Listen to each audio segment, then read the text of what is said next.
Hello, and welcome to another edition of Two Old Farts Making Noises. I've been practicing that because Stephen thinks I don't know the name of the yeah, I'm lost already. Anyway, we're globe-trotting again today. We're back down to South Africa. We've got an absolutely fascinating guest, a gentleman called Farook Mohammed. We know very little about him. We know he's an award-winning artist in South Africa. We know he's heavily involved in lots of cultural things. And what's more important is today is his birthday. So I'll say it to you again, Farook. Happy birthday to you. And perhaps you'd like to just introduce yourself and tell the world, about you. And hopefully we get a chance to see some of your art. Take us around your studio. Just do your thing. Over to you. Okay, thank you. Well, if I have to paint a picture of my life, where it all starts, I would actually have to go back to a time before I was actually born.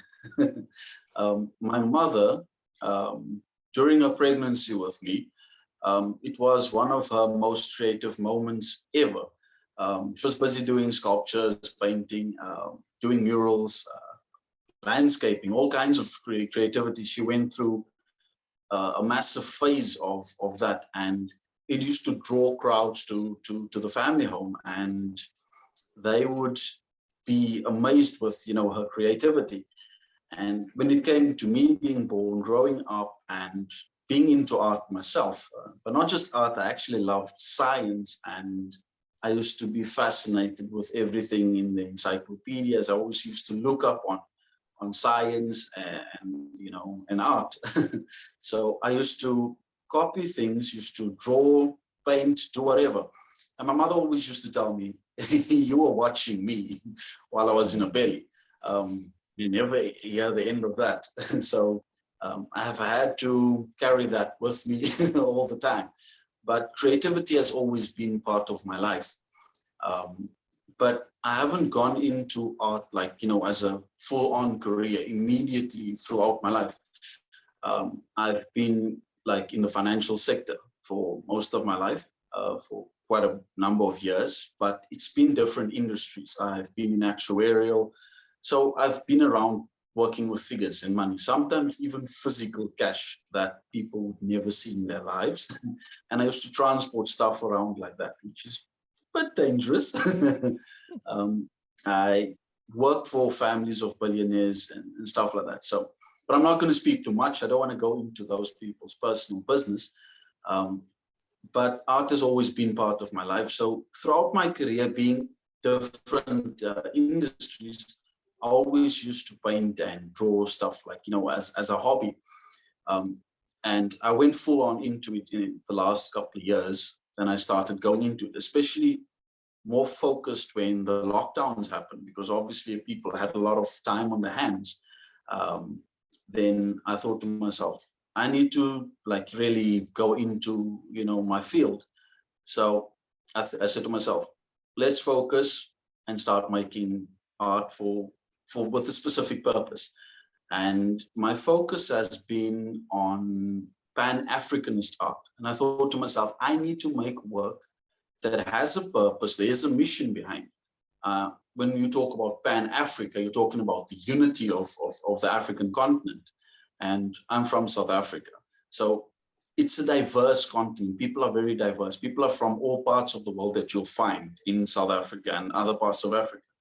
And one of the main things that people actually feel for is to have unity on this continent. It's the largest continent in the world. It has the most resources in the world. And people need to benefit from that. So if anyone is against Pan-Africanism, there's no such thing that, if you're against Pan-Africanism, unity for people in Africa, then you won't, it's like, how can I put this? You don't have a care for the people of Africa, for their development, for their growth, if you're going to be against this unity that people actually seek on the continent. So we're looking for development and stuff. So my artworks are Pan-Africanist. And what I do is I combine the beauty of all our diverse cultures as one. So you get the north and you get the south, you get the east, you get the west of Africa. So what I do is I bring all of that diversity and I merge them as one, which makes it true Pan-Africanist art. And when you talk about Africa, if you look at the north, what do you find? You find a certain type of people with certain type of creativity that's there. And if you look at the south, then you have that type of creativity. But the thing is, there is this interlink where things look very similar in terms of culture, but people are different. Most of the north of Africa is mainly Afro-Arab, you know, because it's a mixture of Arabian peoples that's there. There's a long history that's there. And throughout Africa, you'll find all this commonality. Now, because of this commonality, because of the culture and the balance that people have, we don't want that division. We want that unity. So we want to focus on Pan-Africa. So what do I sell to people that are my clients out there? I sell them a future. I don't paint art that's based on the history, because a lot of people are just focused on the history, on the past. And let's face it, a lot of the things from our past is just painful stuff. There's a lot of pain in the past, because when we talk about the past, we talk about the colonial era, we talk about World War I, II, and some people actually trying to get to World War III again. Let's hope it never happens. But what I give to people is the future. So if you're focused on the future, what do I give my clients? I give them something to preserve for the future. So my art's never going to disappear. It's always going to have some value. And the focus on that is Pan-Africanist art. If you look behind me, you'll see some of my works that are, you can see it's African art. It's very colorful, and there's a combination of the two cultures that you would find. So like I focus on these works, it's more about grabbing this concept of what we call Ubuntu. Ubuntu, and in Arabic we call it Ukhwa, which means unity, humanness, brotherhood. So it's based on those concepts. So that's where I come in with my artworks and actually focus on getting that message across. It's about inspiring people, motivating them towards that type of future. So for me, it's all about the future. What does Pan-Africa look like for me in my mind? What do I envision for the future? I want to see that diversity perfectly, because if I look at my own family background, it's very diverse. Throughout the whole African continent, I've got family that's like, you know, that dots the whole continent. And people look at Africans like, oh, it's just black people. Yes, predominantly it's Africans, black people. But I also have black family in my bloodline. So people look at me and they're like, but you've got straight hair, your kids got blue eyes, blonde hair, you look like a white guy. And I'm like, well, that's also part of what I am. I'm part European, part African, part Arab. There's this whole mixture, this whole mixing pot that goes through. And I identify myself as an Afro-EuRabian, because there's African, there's European, and there's Arab. It's all within me. So if you mix all of the cultures, this is what you get. So that's me trying to paint a picture of where I come from when it comes to my creativity and the style of art that I have. At the same time, if I look at clients that I focus on, and a lot of artists think that you have to go through certain institutions to get your work sold. Not always. I see the institutions as more or less my competition. I don't see artists as being in competition with each other. We just do what we want. We're passionate about stuff that we want. We have a duty in this world to capture history, the beauty around us, and a whole bunch of other things. But we also have an ability to influence, you know, the rest of the world in terms of what we present in. And in the words of Nelson Mandela, everyone knows the icon and Nelson Mandela, he said, artists, they reach places that politicians sometimes never get to. If we look at what we have in the world, if we look at ancient civilization, we've got hieroglyphics and a whole bunch of stuff. People have cave paintings all over the world. So art is a way of preserving history. For me, it's more about what can I do in terms of my artworks that's focused on the future and not just the past. So the clients that I focus on are people that have influence as well. I've sold works that's now currently in the collections of royal families in South Africa, as well as world-renowned local entertainers. So artists out there, sometimes they think, okay, I need to go through a museum, I need to go through this gallery, I need to try and get myself into this auction house. Why do you have to go through all of these systems when you can just go directly and say, hey, do you want this? So for me, selling my artwork, it's more direct. If people want to represent me and they're like, oh, this is someone we've never discovered and he's undiscovered, we want to do business with him, I'm open for business. And that's just how that'd be a good thing, because people will actually see this that have never heard of you, and some of them will be agents, if you will, or art galleries in the United States or Asia or wherever, and they may want to represent you. So it's good that you're open for it, after we slam them and tell them that they're scum. But the important thing is that you're open to it. So I like that. But your work is beautiful. So can you tell us some of the inspiration behind some of the paintings that we see? Or is there other paintings we can see as well? Could I jump in just before then? Sure. Because you said something for which I thought was really interesting, was African royal families. Now, we understand, well, certainly I do from this part of Western Europe, that it's a republic. So what does an African royal family actually mean? Well, you have different nations that's actually within South Africa. So there's different royal houses within South Africa itself. We've got like 11 official languages in South Africa. Certain other parts of Africa, people speak even more languages. Some of the people that I would mention that is like, as an example, one of the oldest civilizations that we find are the Khoisan people. Now, I've got some of my artworks that are in their collection.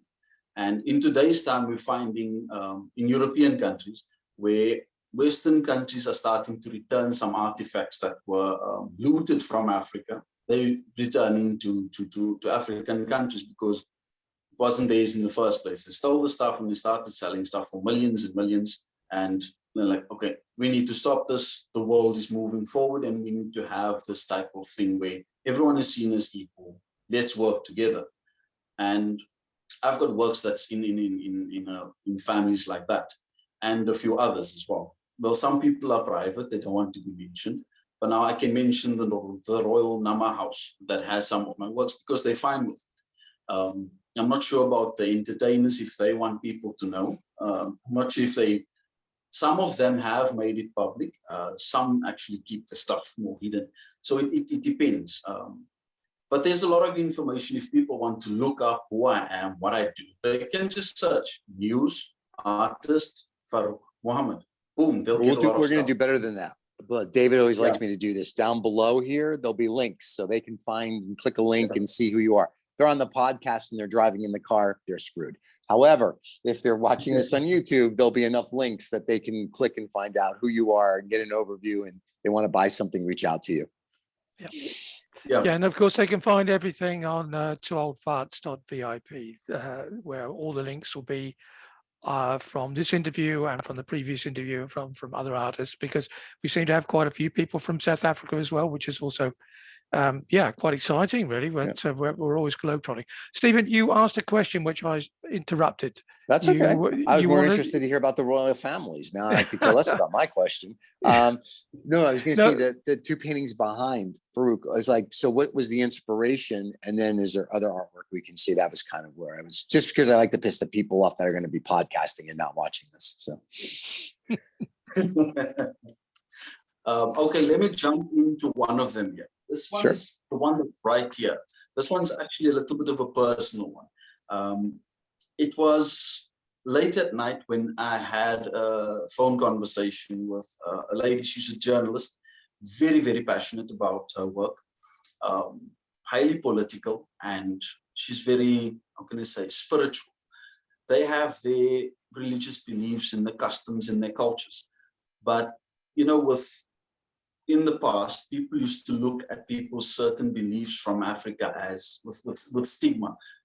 This is witchcraft, this is that. And within her culture, she has this calling. So obviously people would look at her and in certain terms, they would say, no, this is witchcraft, and she's like this, and she's like that. So we had a long conversation. I had a long conversation with this journalist, and she was in tears, explaining to me that how sometimes they are pressurized to put their stories according to a certain narrative. It's not always fair. Sometimes because they have to have this, veil in front of their faces when dealing with certain things. I mean, like if you go into a conflict zone, you can't run around and go help people as a journalist, as an example. You're just there to record and film. If someone dies in front of you, that's just it. That's their job. And a lot of people don't know about the psychological effects that these things have on journalists. So I thought to myself, you know what, as an artist, we capture history, we capture moments, we capture the beauty around us. And I thought, let me capture her story. Let me capture a part of her in my way of expressing things. And I thought to myself, here's a painting.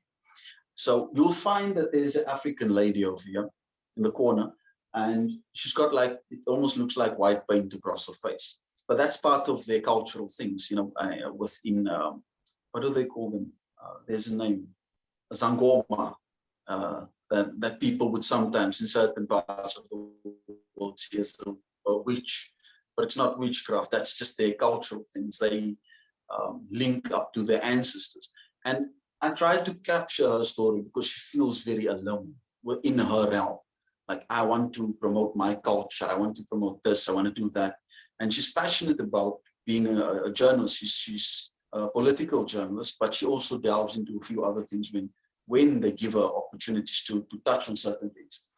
And it affected her in terms of one of the things that she was busy with. And she wanted to promote a little part of her culture and show the world, like, this is what we're about. And what the media house did was they like really crushed her hopes. So it's just one lady, and it shows her standing as one person. She's alone. It shows that singleness. I'm just here. It's just me, and the rest of the world doesn't care. Then you'll also find on that painting that there's a tree. It's just one tree. It's again singular. But then he's got this whole African flair, with a lot of color and all of those things that comes through. This painting is not 100% done. I'm still going to add one more small piece to it, but I'm not keeping that for some other time. I want that to be a surprise for people that will view it when it goes on exhibition, because we are currently busy with the Nelson Mandela Arts Festival here in a city called Tebega. It was formerly called Port Elizabeth. So we've had a name change of a city from Port Elizabeth to Tebega. It's a bit difficult to pronounce for some people because I don't know if they can pronounce those or make those clicking sounds. Which language is that, Farook? Her story, but like I said, that language is isiXhosa. Xhosa. It's the same language that they use in what's that movie's name? One of these Marvel movies, man. Okay. Oh, Wakanda. Wakanda, exactly. Sure. They're using the Xhosa language in that movie. And here I thought it was Yiddish. It's a legit language. So. It's not made up. Because in previous years, when people used to put stuff on Hollywood, they used to make up words. It wasn't even an African language. Oh, boom, boom, boom, boom, boom. That was an African language. So they started using legit languages to communicate in the movie, because that's a Xhosa language. Like I said, we speak like over 11, we've got 11 official languages, but there's more languages in South Africa. And strangely enough, we have a language that's predominantly spoken by people that migrated here, that moved here from Europe. So you've got like your large European population in South Africa. They're mostly known as Afrikaners. There's a lot of British that's also here. So you've got your English whites and you've got your Afrikaner whites. Now, when it comes to the Afrikaner whites, they have a language called Afrikaans. And I also focus on capturing parts of history that people sometimes like to throw away. So I also focus a bit on history to preserve something that's nearly lost over time. If I look at the Afrikaans languages in South Africa, which is also my people, and I can speak Afrikaans as well. But the language itself was first written in Arabic script. Now, if people look at it, it's not just only spoken in South Africa. There's a lot of people that speak Afrikaans in New Zealand and a few other parts of the world as well.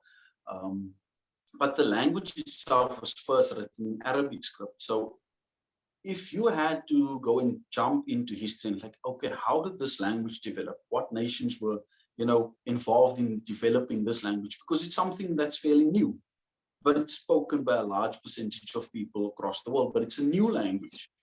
And going into the history of that, you find out that a lot of people from Europe could speak Arabic. If you go way back in time, a lot of people spoke Arabic because Arabic used to be as popular as English is today, going back in time, because people didn't read that much, but Arabic was a popular language. So people spoke Arabic. They got to, with trade and movement of people back in the day. There's a lot of parts of history that's been, just squashed, hidden away. People don't want to talk about it. So I'm saying, okay, now I want to preserve certain parts of history and say, okay, people need to see this. They need to know where they come from. Your forefather could speak this many languages. Like my great-grandfather, I think he spoke about 9 different languages. German, Russian, English, Greek, Portuguese. He spoke quite a few languages, and he was from Madagascar. So you can see there's diversity that runs through. On my father's side, there is German, and that bloodline takes me all the way into Europe. On my mother's side, there's the Madagascan and Arab, but also European side that takes me, I don't know, quite a few other countries. So it's just dotting all over the show. And that's what I'm trying to use my own history, my family's history, the diversity in my background, and this desire that people have in Africa for unity. So I put all of that things into my work and I say, here's something that will stand the test of time. Here's an art piece, it's not going to disappear. This is for the future. Because if you look at the value of art today, something can sell for millions today and say, okay, right, here's an NFT, boom.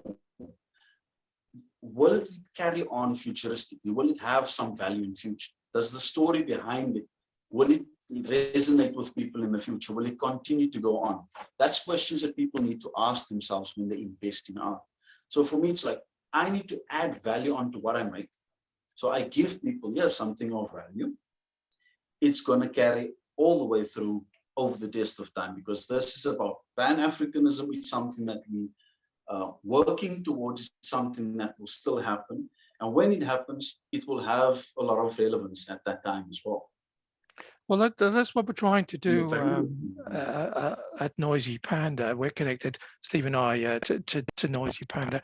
And what we're trying to do is to link the NFT with as many pieces of original art as we possibly can, because we wholeheartedly agree with you that the NFT, there is a generation of people that are interested in that digital asset, want to show that has social value to them.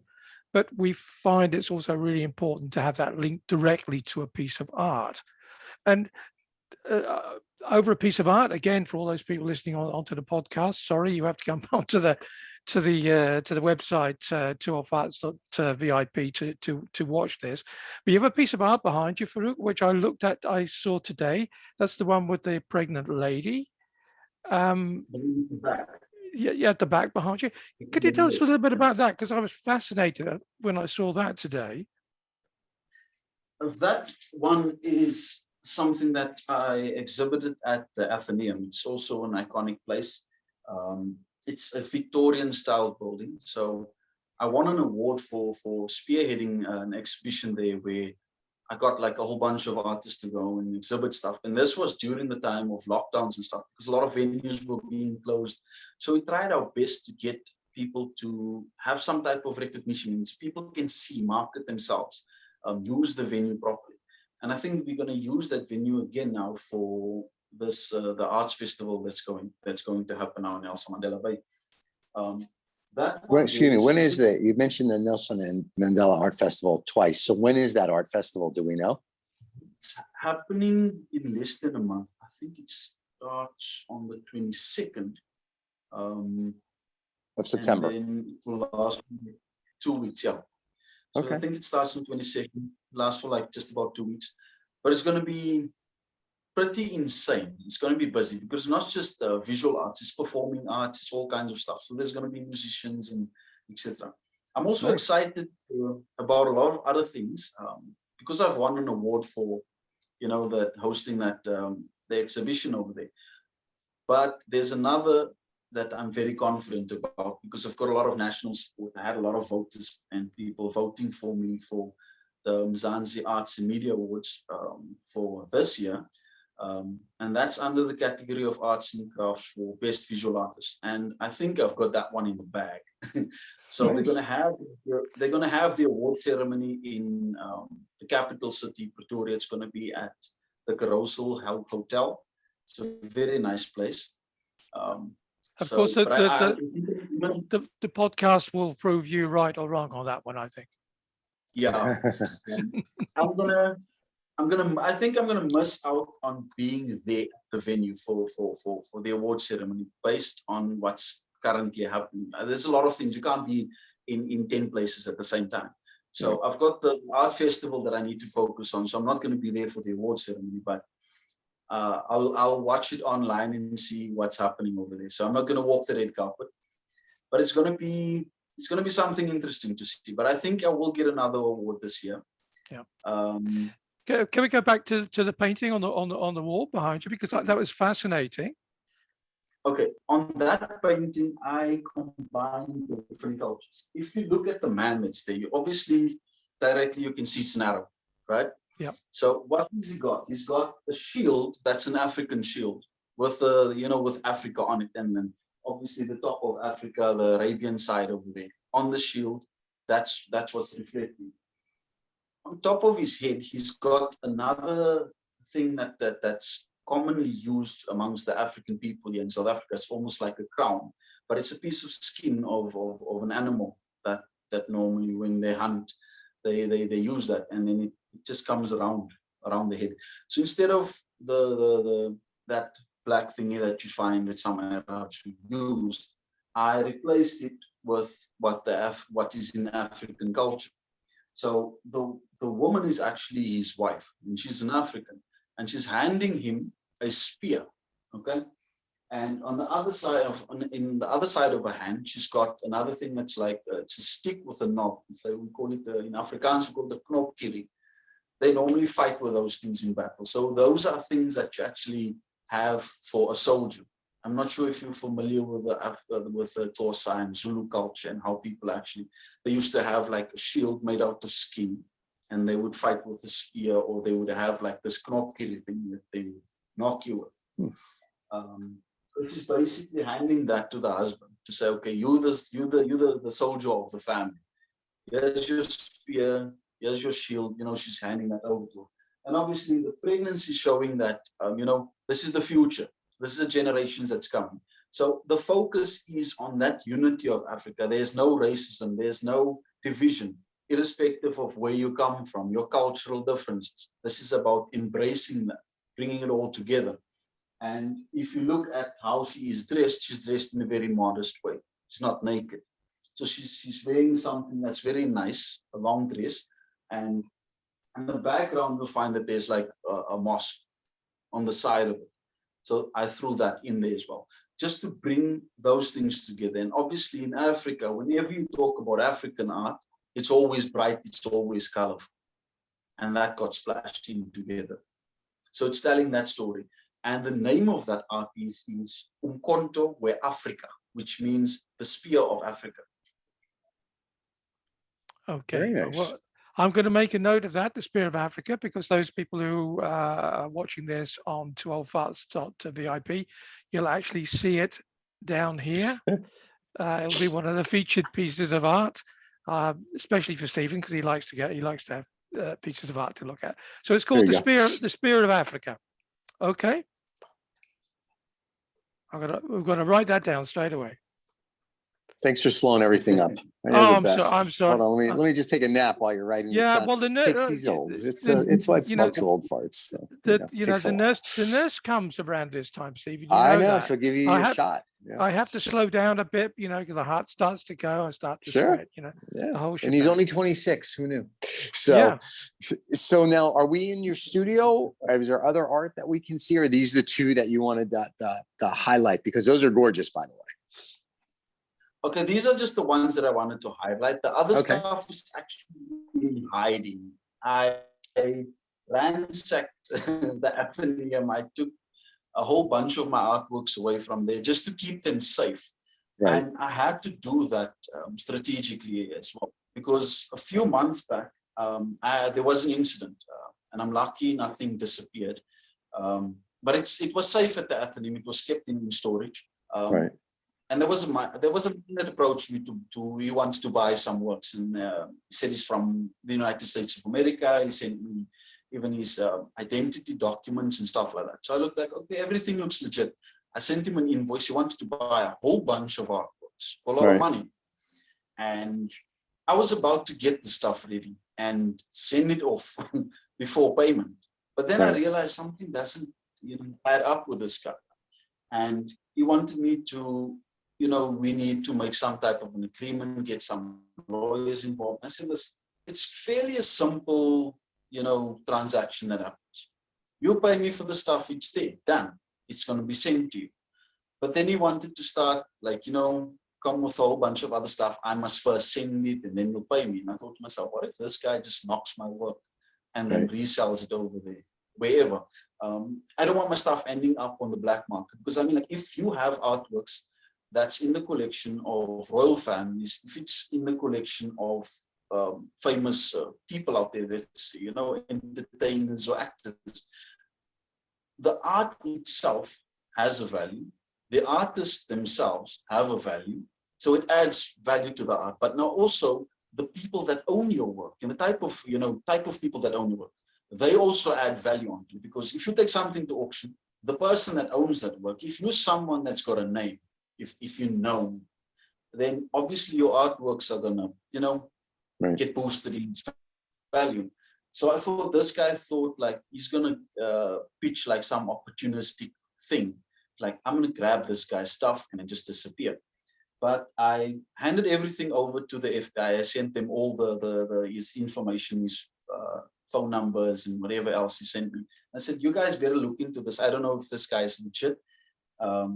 He said that he worked at the Metropolitan Art Museum. I looked up to see if he's working at this place and I couldn't find him. I asked the people, said they don't know him. So I thought, I need to pull away. Well, he doesn't work at the Metropolitan in New York. He works at the Metropolitan in Butte, Montana. So there's a difference. So that's probably why they couldn't find him. So now he's at neither of any of the places over there. So I don't know. He's just trying his luck. Yeah. Well, that's good. So stuff is good. Now, is there a catalog? If I'm sure David will have it on our site, but is there a catalog that people can look at your art and say, oh, I would like to purchase that or purchase this, or do they have to just contact you and it's kind of you can send them pictures? How would someone purchase the art if they want to see it, or if they want to see your catalog to figure out what they want to purchase? Well, I'm going to upload stuff onto my Linktree platform, where you can add a whole bunch of links and stuff. I'm going to upload my catalog onto that as well. There's stuff that's on Saatchi that you can see on their website. Right. And obviously through the NFTs, people can reach you through you guys. Right. They can buy an NFT with artwork. It's adding double value to it. But I'm going to add something onto my Linktree. Very cool. And do you just do original oils, if you will, or do you have any lithographs, seriographs, posters, or if someone says, I really like it, but I can't afford just say the one behind you, I don't know what it's selling for, I can't afford that. Because remember, with us, if they buy that, they get the NFT or vice versa, right? So if they can't afford that in general, is there a poster, or is there, not trying to minimize the work, or a lithograph or something that they can buy? Or are you doing anything like that? Well, the thing is, I would make certain stuff available, but I also have to look at making sure that my stuff is not so common out there. You Right. need to make sure that stuff is really, it's valuable. So I would permit a certain amount, a limited edition of prints of stuff out there. Right. Well, But not and, too many and when I things. meant that, I meant like you do Just like to make 20. sure that Yeah. What I was gonna say is I would Yeah. do like 25 and break the stone. Like I would be like, here it is. There's a limited, there's like the original, there's an NFT, and then there's 25, for lack of a better, prints. And the stone's been broken. That's it. So that would keep it in still very limited because, you know, there's only one original. But that's why I was just asking if someone said they can't afford X. that is exactly how I do things. There's just one original of what I make. I'm not going Right. to redo any of these things. I'm not going to paint another like that. Right. So I would provide a limited edition amount of prints, and that's it. It's to make sure that the clients are not like, you know, the market isn't oversaturated with certain things out there. I need to make sure that there's still value for people to buy into my work. I don't want Right. to take value away from You mean my you don't want to be clients. like Salvador Dali and paint one thing and then have them, you know, reproduce 15,000 limited edition lithographs? No, we don't do that. We don't do that. And at the end of the day, if we look at the art market today, it's changing. It's going through Yes. a whole bunch of phases. I know that there's a bunch of artworks that's going to be dumped now into the secondary art market. I think it's a figure of 1 billion, which is Right. huge. And I think Christie's is taking that up. It could have certain effects on the art market, but you also have to look at, people are looking at their pockets, inflation. Right. And inflation is basically killing a lot of people. But that's why people buy assets, because if the art is like, you know, an alternative investment, it's an asset class of its own. Yep. It's a means of protecting the value of their money. But if you don't have money, you won't be able to get to it. So it's normally people that have money that make sure that they can secure the value of their money by buying assets. So if we look at the art market, yes, people will buy art, but there's also another issue. Are people going to buy from that billion that's being smacked into the market now at the end of the year? I think Right. this is one that goes off big, but at the same time, if, like I said, I have a financial background. I know economics very well, but I also don't exclude politics from the economy. And Right. if you have to think smartly, because I mean, like I've got people that I've always dealt with. I've dealt with a lot of money at different times of my life, and I know how the markets can play around. If you've got a lot of money and you want to bet on something, you need to make sure that you've done your homework.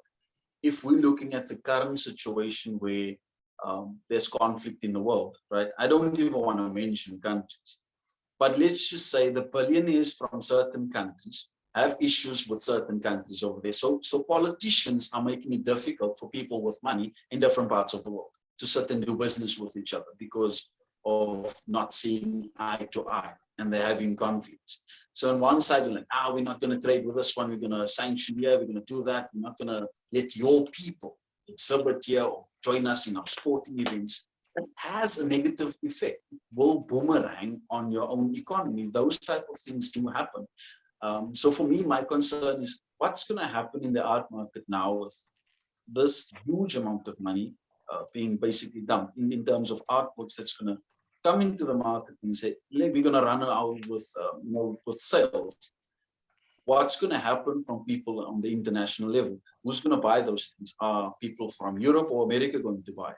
I know that It's the nouveau riche. It's so, like, I've been collecting art for more years than I care to say, right? So art's two things. It's a hidden asset, which is wonderful. And it's also something you get to look at, right? So when I started to collect, a friend of our family's was like, you have to like what you buy. You can't just buy it because you think it's going to appreciate, because it may not. Yeah. But for like when the Russian oligarchs came in, that was their way to buy status. Like, you know, paintings would sell for, as one of my friends at Sotheby's would tell me, he goes, this is selling for like 300% more than it should, because they're buying status. They're buying, look what I can hang on my wall. And so it really, it's kind of like the NFT thing, the Bored Apes, if you will, like really $1 million for a day. It doesn't make sense. But if you get original painting and you get an NFT and you want to pay $1 million and the painting's worth it, great. The NFT's oh, by the way, sell the NFT, who cares? But at the end of the day, I think artwork or paintings, and depending what it is. I agree with your point, but I think a lot of people do it to buy status. I think most people couldn't tell you if something's good or bad or whatever. I joke about, I read this book on Leonardo da Vinci, and David's heard this. It's about 700 pages long. 30 pages is about his life. The other 700 or 600 pages is literally about the pen pressure on the paper. So like he did this and he did that, like how he drew and this. And in the beginning, I'm like, are you got to be kidding me? And then as I got more into the book, it was fascinating. Like, oh, I didn't realize it. And so I don't think most people, they go, oh, pretty.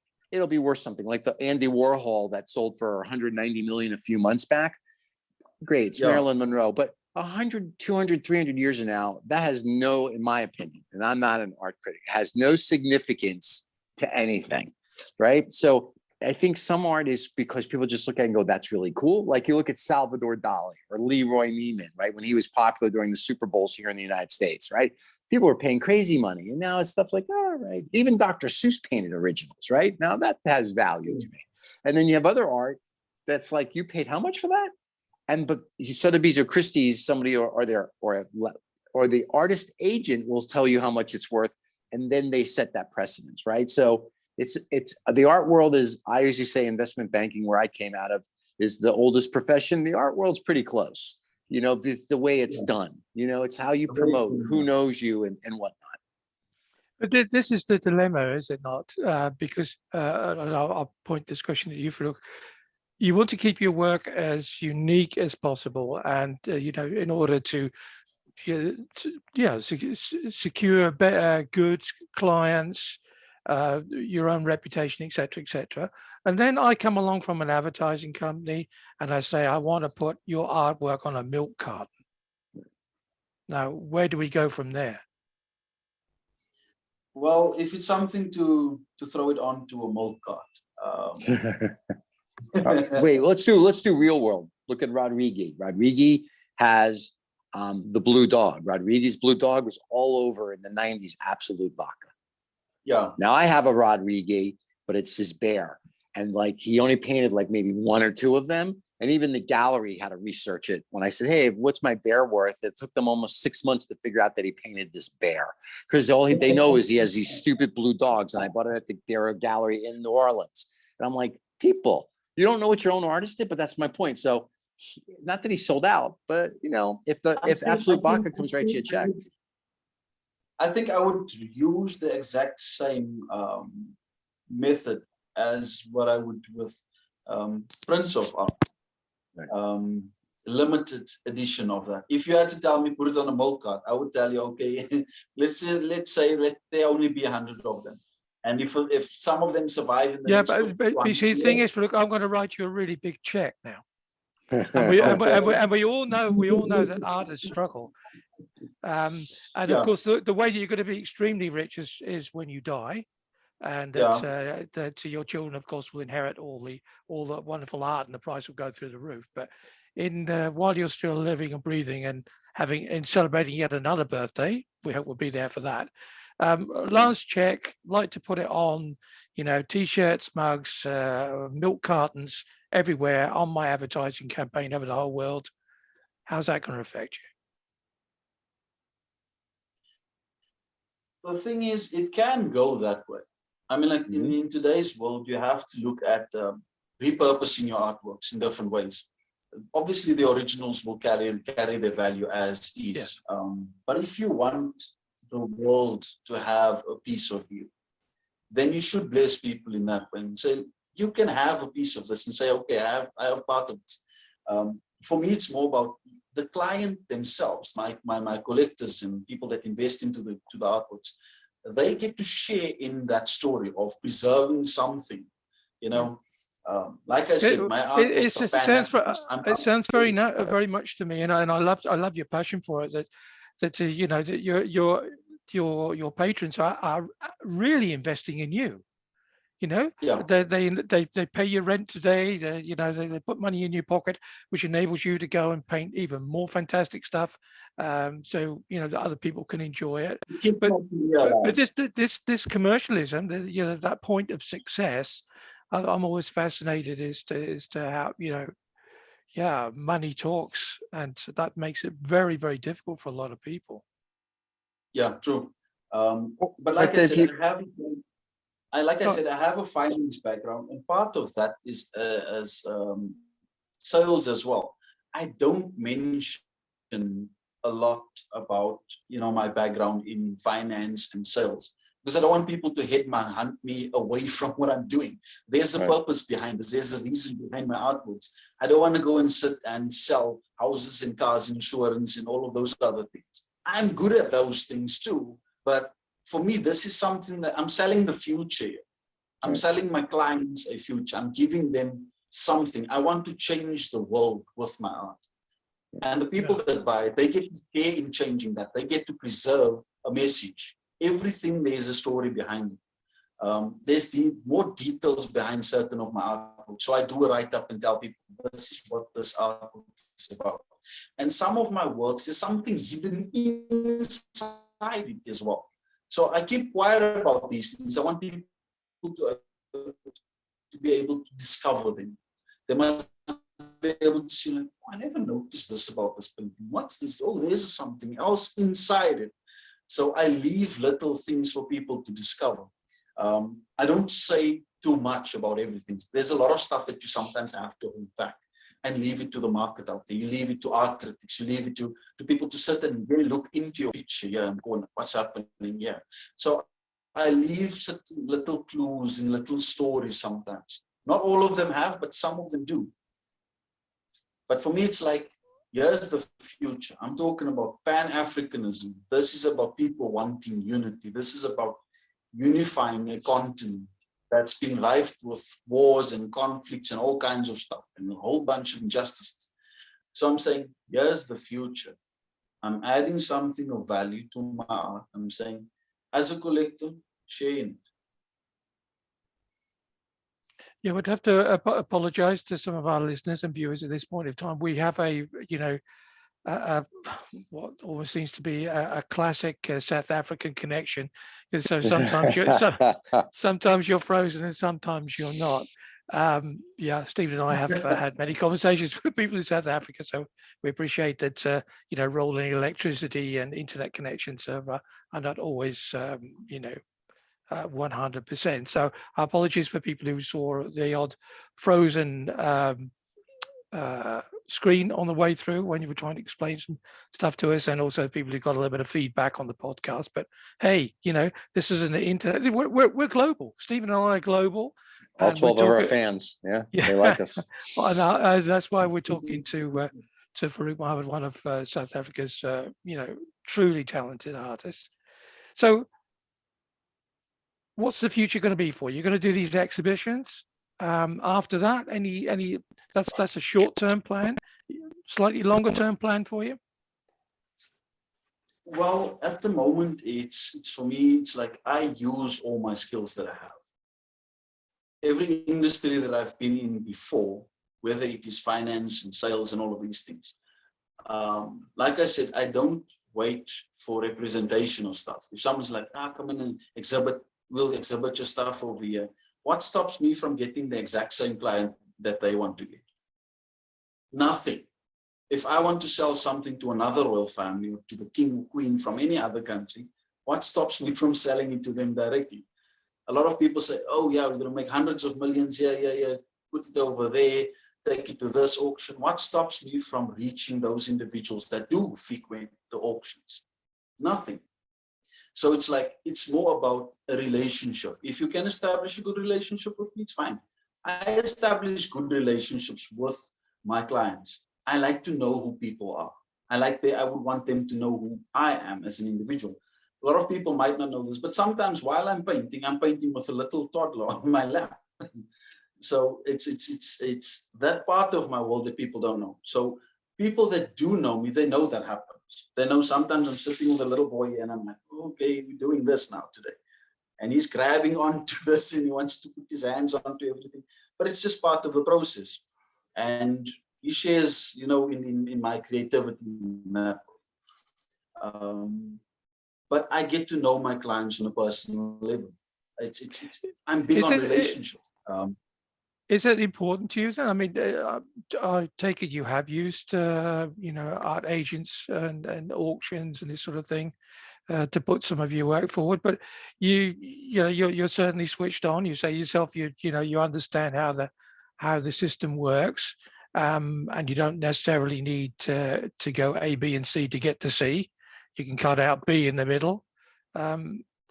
It's just are they important to you still, art agents and auctions, or you think no, you know what, I know how it works, I'm gonna go and do it myself?